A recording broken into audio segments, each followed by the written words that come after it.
Hello, this is Eric Krupe. I'm the head football coach of the Farmington Black Knight football program, and you are listening to Parkland Sports Live.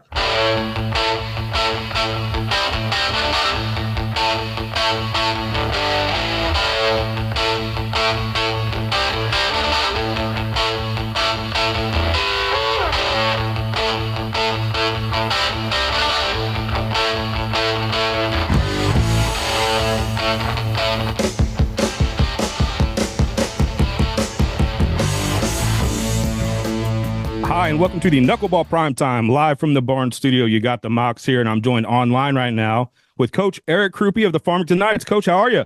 Great. How are you doing, Chad? Doing really good. You're fresh off the practice field. It's game week, and your rivals are coming up on this Friday. How was practice today? It was good. We had our younger guys on the practice field today. We wanted to treat this more like a traditional game week Monday. So our upperclassmen, they were actually in the film room. We were watching film, a little jamboree breakdown and evaluation, and then we went into some North County prep. How important is a regular schedule and getting the team on a routine and a consistent routine? How important do you think that is? To me, it's very important. That's one of the things, and I've said this before, I say it in parent meetings, the one thing about sport of football, it's very regimented, unlike, other sports where you may play on a Tuesday and then a Friday, or then you get a rain out and you get this and that. Football, once you get into the regular season, you can set your watch to it. From our standpoint, we're going to play sub-varsity games on Mondays, and our upperclassmen are going to have film review, and then your big practices are Tuesday and Wednesday, and then you've got a cleanup day on Thursday, and then you compete on Friday, under the Friday night lights. And so, once we get into that routine, I mean, that's what it is. It's week by week. And, if you do well, you get more of those at the end of the year. And that's always our goal. You're coming off your Jamboree week last week at Festus. Know you played a few different teams. How do you think that went, and what were some of the takeaways from the Jamboree? Well, I thought it went well. Obviously, especially as a football coach, there's always things that can be improved upon and things that you need to work on. And there were. But I do like a lot of the things that we did. I think we're farther along at this point in time than we've been the last few years. And so that's a very good thing. It gives us, some eagerness to get to the regular season now. But again, all in all, some really nice things, but definitely things that we need to improve upon. We're not a finished product yet, but if we can, make the improvements that are necessary, we like our, chances as we go forward this season. And on some of our previous conversations, you've mentioned that depth, one of your strong suits you feel like this year, which hasn't always been the case, right? And that's a good problem to have, I would say. How do you feel that kind of goes into the game plan and the strategy? Yeah, Chad, you're right. I feel, and it's just not me, it's our entire staff. We feel that, we've probably got more varsity capable people on the roster than we've, had recently. And so, that depth is a good thing. And, you talk about, going into this week one game and, our last few against North County, it's been hot. We've had some cramping issues and things like that. And, so the ability to have people that, we can proactively put in a football game and, get guys off the field, get them a spell, get them a blow, get them some water before throwing them back on the field there is a very good thing for us to be able to do, to keep our kids fresh so that we're strongest in the fourth quarter, we're not having to make substitutions at that point in time because we're forced to. Being able to control that on the front end of things and be able to finish 48 minutes. Does that change things in special teams as well? Because you're maybe able to give some guys some breaks that maybe they didn't in years past. Oh, definitely. And, Coach Brad Barron, he's our special teams coordinator. And as him and I were looking through things and he's putting together, potential depth as we get, throughout the summer. And we look and, Coach Barron says, we've got these kids that, are all, special teams available kids that, allow our two-way starters to not have to be on the field for that rep where maybe we needed them to cover a kickoff, last year or, have to be on kick return. Now we don't need them to be on that field during that play. And we've got other kids that can do the job. And so it gets those guys that are playing so much, it gets them a blow. And it also gets some of our younger kids that experience on Friday Night Light they wouldn't necessarily otherwise have.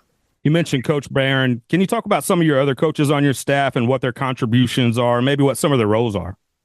Yeah, definitely. So, Coach Bird and Coach Schrader, that are our offense coordinators, co-coordinators. Coach Schrader, being a line coach, he really digs deep into the run game, and Coach Bird in pass game. We've got Coach Murphy, who also helps on both sides of the line. He's a former player, does a great job for us. He understands what we want to do because he's done it for 4 years as a player and now as a coach. Coach Lucas is also coach of the defensive line.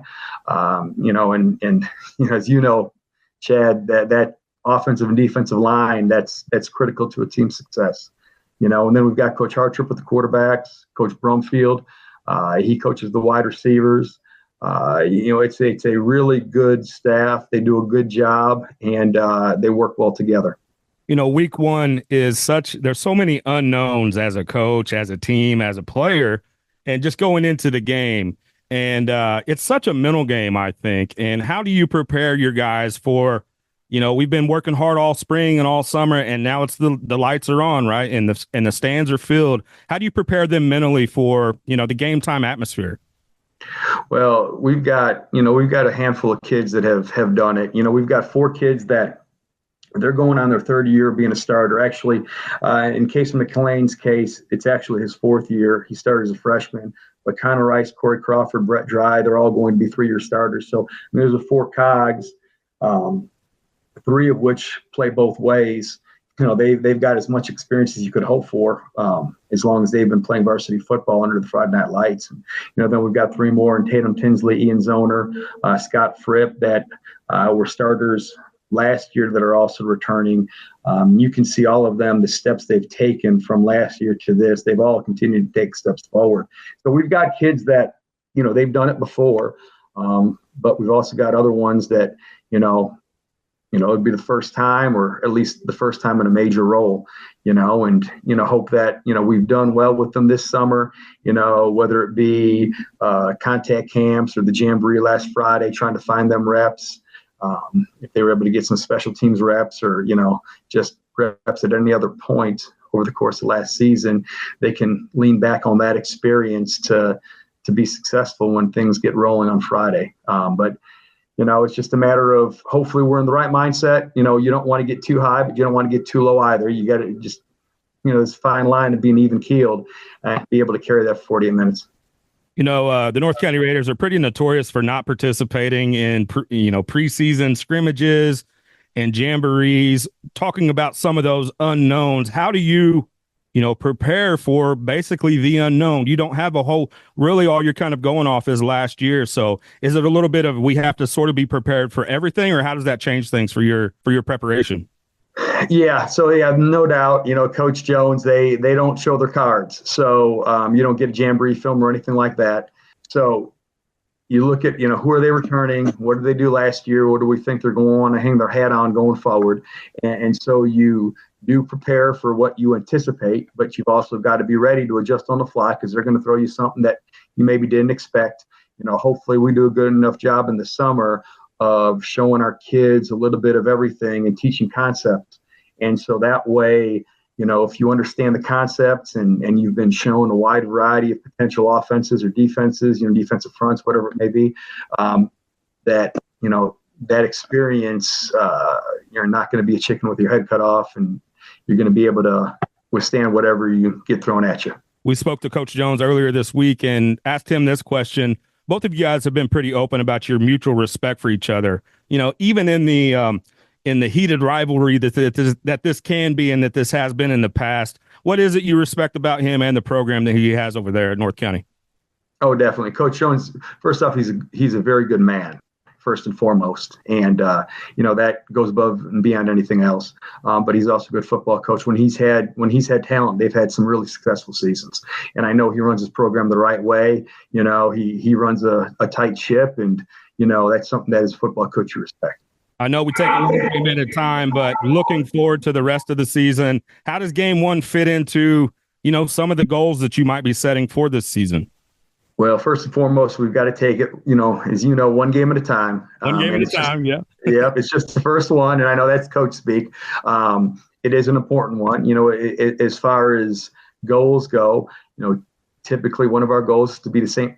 Francis County champions, because we play North County on the front end and then Park Hills on the back end of our schedule. So that, right there's, week one, there's, your first step towards that goal is beating a rival, beating another St. Francis County football program.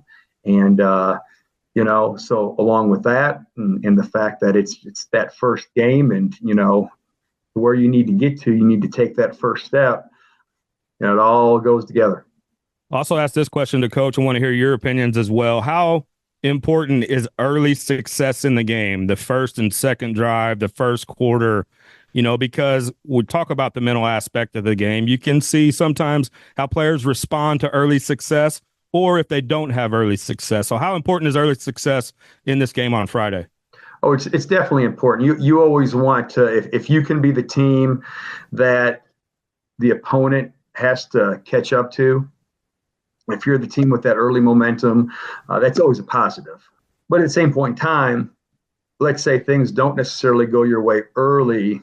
You've got to be mentally tough enough to be able to weather that and not throw your hands up and, what's going on, but you just stay the course. You keep working, you keep fighting, keep clawing, and you get yourself back into it.